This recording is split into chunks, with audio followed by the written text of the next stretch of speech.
Selamat bertemu kembali pada pertemuan penentuan perubahan entalpi.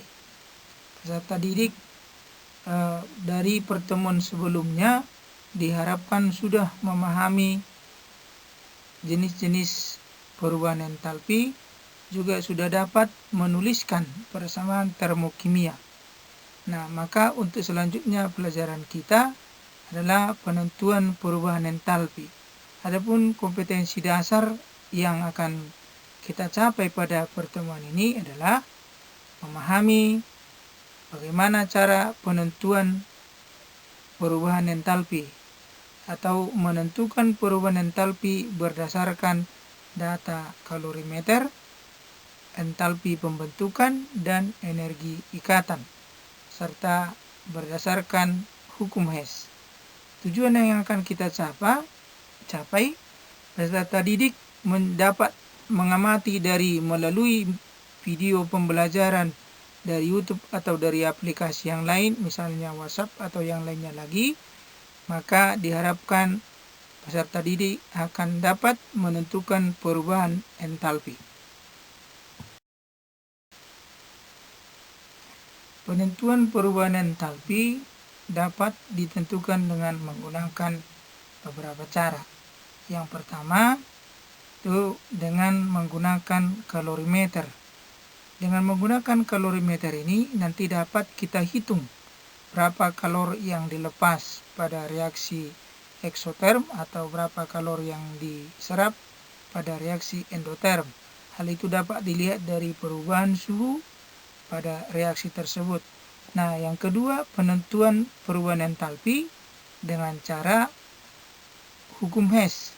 Hukum Hess itu ada dengan 3 cara, yaitu yang pertama dengan diagram tingkat, kedua dengan diagram siklus, dan yang ketiga dengan menggunakan reaksi-reaksi serta dijumlahkan atau dieliminasi.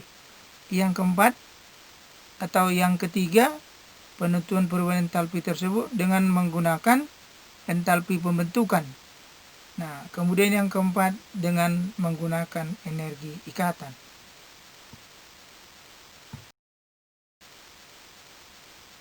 Baiklah, kita pahami satu persatu. Yang pertama tadi dengan menggunakan kalorimeter.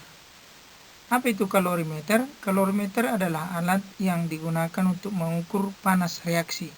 Kalorimeter dapat menyekat sistem sedemikian rupa sehingga tidak ada kalori yang berpindah baik dari sistem ke lingkungan maupun sebaliknya. Prinsip utama perhitungan entalpi dengan menggunakan kalorimeter ini diutarakan oleh atau yang dinamakan dengan azas Black, yaitu kalor yang diserap akan sama dengan kalor yang dilepas selama reaksi berlangsung. Jadi jumlah kalor yang dilepas atau diserap sebanding dengan massa dikali dengan kalor jenis zat dan dikali dengan perubahan suhu. Nah, untuk itu kita perhatikan rumus-rumus yang tertera di bawah ini. Ya, kita perhatikan rumus-rumus yang tertera pada slide berikut. Karena kalorimeter itu ada 2 jenis, yaitu kalorimeter biasa dan kalorimeter bom. Dengan menggunakan kalorimeter biasa, maka rumus yang mana kita pakai? Yang kita pakai adalah Q larutan massa kali kalor jenis zat dikali dengan perubahan suhu, atau mudah mengingatnya kita bacakan macat. Nah, di Q larutan ini atau Q sistem ini untuk menghitung kalornya maka harus perlu dipahami satuan-satuan yang digunakan pada rumus-rumus tersebut. Jika satuannya sudah setara, baru bisa dilanjutkan untuk penentuan kalor yang diserap atau kalor yang dilepas. Nah, kemudian yang kedua, jika kita menggunakan kalorimeter bom, maka di situ perlu kita cari nanti Q total. Kenapa pakai Q total? Karena ada kalor sistemnya, dan ada kalorimeternya. Kalor sistemnya kita menggunakan seperti halnya yang sebelum pakai rumus macet, dan untuk mengukur kalorimeternya kita gunakan kapasitas kalor kali perubahan suhu. Nah, di sini C besar, di sini C kecil seharusnya pakai C besar. Q kalorimeter sama dengan C besar kali delta T. Nah, dengan demikian maka seterusnya rumus yang akan kita pakai itu jika sistemnya tidak ada, kita gunakan Q reaksi sama dengan Q sistem ditambah Q kalorimeter. Tapi kalau misalnya Q sistemnya tidak ada, kita hanya menghitung pakai Q reaksi sama dengan Q kalorimeter. Nah, itu sama dengan 0. Dengan demikian, di mana hubungannya kalorimeter atau penghitungan kalor dengan perubahan entalpi, setelah dapat dicari berapa kalor yang diserap atau kalor yang dilepas, maka hubungannya dengan perubahan entalpi kita gunakan rumus perubahan entalpi sama dengan Q reaksi dibagi jumlah total molnya. Nah, atau rumusnya delta H sama dengan Q reaksi dibagi N. Untuk lebih memahami simbol-simbol pada rumus-rumus berikut ini, kita baca keterangannya. Q itu sama dengan jumlah kalor, satuannya joule. Tapi kalau misalnya kilojoule harus diubah ke joule, itu sesuai dengan apa yang tertera dalam soal yang diketahui. Kemudian M itu massa zat, satuannya gram. Kemudian C kecil itu kalor jenis zat. Nah, ini kalau kalor jenis air misalnya 4,2 joule per gram derajat Celcius. Nah, C besar ini adalah kapasitas kalor dari kalorimeter. Itu satuannya joule per Kelvin.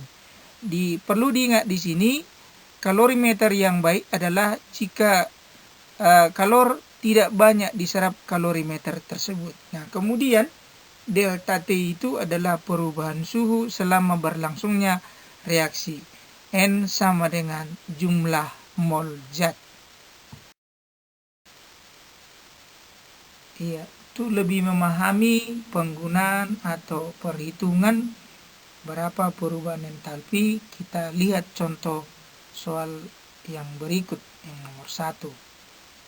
Di sini tertulis soalnya, pada pemanasan 400 gram air bersuhu 25 derajat Celcius diperlukan kalor sebesar 84 kilojoule. Jika diketahui kalor jenis airnya 4,2 joule per gram derajat Celcius, tentukan suhu air setelah pemanasan. Maka dari soal, supaya lebih ringkas dan mudah dipahami, kita tuliskan apa saja yang diketahui. Nah, dari rumus-rumus tersebut di atas, yang diketahui pada soal ini adalah pertama, massanya sama dengan 400 gram. Kemudian yang kedua, diketahui pada soal Q atau kalor yang diperlukan 84 kilojoule. Ingat satuannya kilojoule, maka kita ubah ke dalam joule, yaitu dikali 1000 menjadi 84.000 joule. Kemudian apalagi yang diketahui, kalor jenis airnya atau kalor jenis zat 4,2 joule per gram derajat Celcius. Nah, kalau sudah kita tuliskan yang diketahui, baru kita perhatikan apa yang ditanya. Yang ditanya, tentukan suhu air setelah pemanasan. Berarti setelah pemanasan itu T2, T1-nya itu 25 derajat Celcius. Dengan sudah kita pahami apa yang ditanya, maka bagaimana penyelesaian selanjutnya? Kita tuliskanlah rumus mana yang kita pakai. Rumus yang kita pakai, Q sama dengan M kali C kali delta T, atau Q sama dengan macat. Nah, di sini yang ditanya tadi, tentukan suhu setelah pemanasan. Berarti yang kita cari pertama atau langkah pertama, kita tentukanlah delta T-nya. Delta T berarti sama dengan Q per M kali C, atau kalor dibagi massa kali kalor jenis zat. Dengan demikian angka-angka yang sudah tadi kita setarakan, 84.000 Joule dibagi 400 gram dikali 4,2 Joule per gram derajat Celcius. Nah, dari hasil yang kita kerjakan ini didapatlah perubahan suhunya 50 derajat Celcius. Apakah yang 50 derajat Celcius ini suhu setelah dipanaskan? Bukan. Nah, tetapi itu adalah selisihnya. Jadi kita harus masukkan ke rumus delta T sama dengan T2 kurang T1. Maka T2-nya berapa? T2 sama dengan delta T tambah T1, atau perubahan suhunya ditambah dengan suhu awal, sehingga sesuai dengan yang ditanyakan, berapa suhu air setelah dipanaskan, suhu awal ditambah perubahan suhu, maka suhu air setelah dipanaskan adalah sebesar 75 derajat Celcius. Nah, untuk pembahasan kita di pertemuan ini kita cukupkan pada contoh yang pertama. Maka untuk contoh yang berikutnya dengan menggunakan kalorimeter bom, maka kita lihat pada pertemuan yang berikutnya. Sekian, terima kasih.